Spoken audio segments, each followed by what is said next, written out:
Hello everyone. तो पिछले video में हमने यूरिन एनालिसिस में बेनेडिक्ट टेस्ट के बारे में पढ़ा था। आज हम यूरिन एनालिसिस के एक और इम्पॉर्टेंट टेस्ट रोथेरा टेस्ट के बारे में डिटेल में पढ़ेंगे।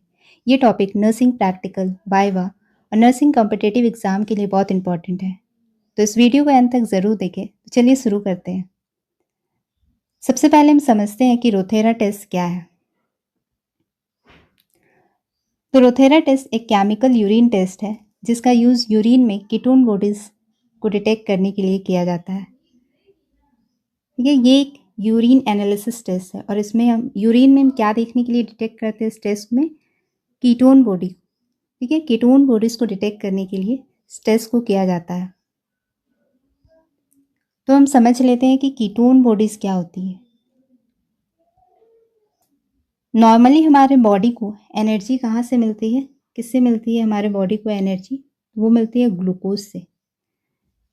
ठीक है, जब हम फूड लेते हैं हमारे बॉडी में, हमारे ब्लड में ग्लूकोज जाता है, फिर वह सेल में जाता है और वहाँ से हमें एनर्जी मिलती है।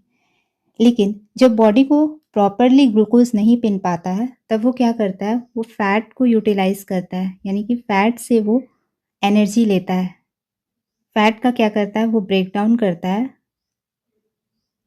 फैट का ब्रेक डाउन करा के वहाँ से वो क्या करता है? एनर्जी लेता है।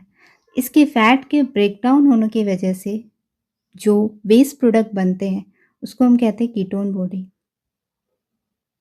Ketone bodies. ठीक है, तो आप समझे कि कीटोन बॉडीज कहाँ से आ रही है, कैसे हमारे बॉडी में कीटोन बॉडीज आ रहे हैं। और वो नॉर्मली नहीं होते क्योंकि हमारा जो ग्लूकोज है वहीं से हमें एनर्जी मिलता है। नॉर्मली अगर देखें तो हमें ग्लूकोज से ही एनर्जी मिलती है हमारे सेल को। लेकिन जब ग्लूकोज से एनर्जी नहीं मिल पाती हो तो वो फैट का ब्रेक डाउन करके वहाँ से एनर्जी लेता है और उसके वेस्ट प्रोडक्ट से कीटोन बॉडी बनते हैं। तो कीटोन बॉडीज जो है वो 3 मेन कीटोन बॉडीज है। क्या क्या है वो? पहला acetone, एसिटो acetic acid and beta hydroxy butyric acid. ठीक है, लेकिन रोथेरा टेस्ट जो है वो मेनली एसीटोन और एसिटो एसिटिक एसिड को ही डिटेक्ट करता है। बीटा हाइड्रो ब्यूटरिक एसिड को डिटेक्ट नहीं करता है, वो सिर्फ एसीटोन और एसिटो एसिटिक एसिड को डिटेक्ट करता है। अब सवाल आता है कि यूरिन में कीटोन बॉडीज कब अपीयर होती है, क्या कंडीशंस है? मैंने बताया कि नॉर्मली यूरिन में कीटोन बॉडीज एब्सेंट होती है, लेकिन ये कब अपीयर होती है? तो कुछ ऐसे कंडीशन है जैसे कि डायबिटीज मेलाइटिस हो गया, diabetic ketoacidosis, starvation, prolong fasting and severe vomiting. तो हम समझ लेते हैं इसे कैसे इसमें कीटोन बॉडीज अपीयर हो रहे हैं। तो डायबिटीज मेलाइटिस के केस में क्या होता है? डायबिटीज मेलाइटिस केस किसे कहते हैं? जिस पेशेंट में उनके ब्लड में ग्लूकोज लेवल क्या होता है? इंक्रीज रहता है। ठीक है, ब्लड में ग्लूकोज लेवल रहता है लेकिन वो ग्लूकोज हमारा सेल्स जो है यूटिलाइज नहीं कर पा रहा है। हमारे बॉडी का जो सेल है उस ग्लूकोज को ब्लड से यूटिलाइज नहीं कर पा रहा है, तो इस वजह से सेल्स को एनर्जी नहीं मिल पाते हैं। तो वो फिर कहाँ से एनर्जी लेता है? फैट से एनर्जी लेता है एंड फैट के ब्रेकडाउन से क्या बनता है? Ketone bodies. ठीक है, ये कंडीशन सारे में है diabetes mellitus, diabetic ketoacidosis, diabetes mellitus के कॉम्प्लिकेशन। इसमें यूरिन में ही नहीं, डायबिटिक कीटोएसिडोसिस के केस में सिर्फ यूरिन में कीटोन बॉडीज नहीं आते हैं, ब्लड में भी कीटोन बॉडीज का एक्यूमुलेशन होता है। तो ब्लड जो होता है वो एसिडिक हो जाता है, इसीलिए इसे डायबिटिक कीटोएसिडोसिस कहते हैं। देन स्टारवेशन के भी केस में सेम है, फूड नहीं मिल रहा है, ग्लूकोज नहीं मिल रहा है, फैट का ब्रेकडाउन होगा और कीटोन बॉडीज बनेगा। प्रोलॉन्ग फास्टिंग के भी केस में बहुत देर से फास्टिंग किए हुए, फूड नहीं ले रहे हैं, तो फैट का ब्रेकडाउन होगा। सीवियर वॉमिटिंग के केस में बहुत ज़्यादा वॉमिटिंग करते हैं तो हम फूड का इंटेक नहीं करते, फूड का इंटेक कम होता है तो एनर्जी नहीं मिलता है। तो ये सारे कंडीशंस में कीटोन बॉडीज यूरिन में अपीयर होते हैं जो कि नॉर्मल नहीं है।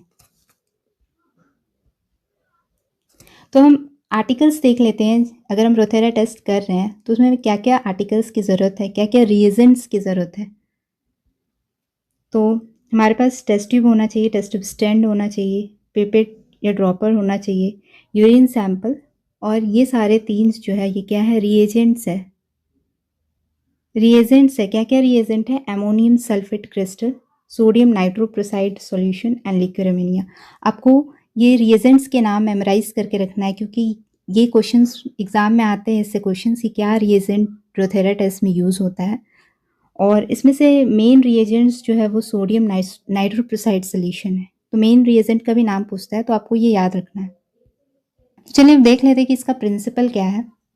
तो रोथेरा टेस्ट का प्रिंसिपल जो है वो सोडियम नाइट्रोप्रोसाइड रिएक्शन पर बेस्ड है। इसलिए मैंने पहले बताया कि जो सोडियम नाइट्रोप्रोसाइड है ये मेन रिएजेंट होते हैं रोथेरा टेस्ट में, इसी पर डिपेंड करते हैं, क्योंकि कीटोन बॉडीज़ का रिएक्शन सोडियम नाइट्रोप्रोसाइड से होने की वजह से ये कलर कॉम्प्लेक्स फॉर्म हो रहा है। ठीक है, तो ये इसका प्रिंसिपल था कि कैसे रिजल्ट आ रहा है, कैसे कलर चेंजेस और कैसे हमें पता चल रहा है, क्योंकि जब पर्पल और वॉयलेट कलर आएगा तभी रिजल्ट पॉजिटिव होगा। तो वो किसकी वजह से हो रहा है? कीटोन बॉडी का रिएक्शन सोडियम नाइट्रोप्रोसाइड से होने की वजह से। प्रोसीजर देख लेते हैं। तो प्रोसीजर हमारा है, सबसे पहले हम यूरिन सैंपल लेंगे, उसमें हम 5 ml ले रहे हैं यूरिन सैंपल, और उसमें हम ऐड कर रहे हैं क्या? Ammonium sulphate. एमोनियम सल्फेट हमें ऐड करते जाना। कब तक करना है? Until saturated. अंटिल सैचुरेटेड मतलब कि जब तक उस सैंपल में और ज़्यादा सोल्यूट ऐड ना हो सके। जब ये डिसॉल्व करना बंद कर दे, यानी कि हम सोडियम एमोनियम सल्फेट इसमें डाल रहे थे, वो डिसॉल्व होते जा रहा था। अब फिर हम डाल रहे हैं तो वो डिसॉल्व होना बंद कर दिया है, तो हम एमोनियम सल्फेट अब नहीं डालेंगे। यही होता है अंटिल सैचुरेटेड का मतलब। देन हम उसमें 2 to 3 drop sodium nitroprusside add करेंगे। देन अच्छे से उसे मिक्स करना है, और उसमें हम फिर 1 to 2 ml लिक्विड अमोनिया डालेंगे। उसे क्या डालना है? हमें ट्यूब के साइड से डालना है लिक्विड अमोनिया। कितना? 1 to 2 ml, और बहुत स्लोली डालना है। ठीक है, स्लोली हम ऐड करते जाएंगे 1 to 2 ml liquid ammonia, and then हमें ऑब्जर्व करना है। तो हमें क्या दिखेगा? Purple and violet ring. अगर पर्पल एंड वायलेट रिंग दिख रहा है, इसका मतलब क्या है कि टेस्ट जो है हमारा पॉजिटिव है। ठीक है, अगर पर्पल एंड वायलेट रिंग नहीं फॉर्म होता है, किसके बीच? एमोनिया एंड यूरिन सैंपल के जंक्शन पे अगर purple and violet ring form नहीं हो रहा है, तो purple and violet ring form नहीं हो रहा है, इसका मतलब जो रिजल्ट है वो नेगेटिव है। अगर फॉर्म हो रहा है तो पॉजिटिव है। पॉजिटिव है यानी कि टेस्ट जो है यानी कि एबनॉर्मल है। ठीक है, रिजल्ट इंटरप्रिटेशन मैंने बता दिया कि पॉजिटिव टेस्ट में आपका purple and violet ring form होगा, और नेगेटिव में नो पर्पल रिंग। तो चलिए अभी एक क्विक रिवीजन कर लेते हैं हमने क्या क्या देखा स्टार्टिंग से। तो रोथेरा टेस्ट क्या है, मैंने बताया क्यों किया जाता है Rothera test. To detect ketone bodies, urine में कीटोन बॉडीज़ को डिटेक्ट करने के लिए किया जाता है। कीटोन बॉडीज़ 3 है, acetone, acetoacetic acid and beta hydroxy. मैंने बताया कि एसीटोन और एसिटोएसिटिक एसिड का ही डिटेक्शन मेनली हो पाता है रोथेरा टेस्ट में। बीटा हाइड्रोक्सी ब्यूटरिक एसिड का डिटेक्शन नहीं हो पाता है। क्यों नहीं हो पाता है? क्योंकि बीटा हाइड्रोक्सी ब्यूटरिक एसिड के साथ मैंने बताया था सोडियम नाइट्रोप्रोसाइड के बारे में। सोडियम नाइट्रोप्रोसाइड जो कि मेन रिएजेंट है, वो reaction beta hydroxy butyric acid के साथ नहीं कर पाते। वो रिएक्ट नहीं करने की वजह से ये रिएक्ट नहीं कर पाते सोडियम नाइट्रोप्रोसाइड के साथ, इसीलिए रोथेरा टेस्ट में ये कीटोन बॉडी को डिटेक्ट करने के लिए नहीं यूज़ होता है। हम ऐसे समझ सकते हैं कि जो सोडियम नाइट्रोप्रोसाइड है वो लॉक है। ठीक है, और उसके लिए 2 की बना हुआ है, एसीटोन और एसिटिक एसिड।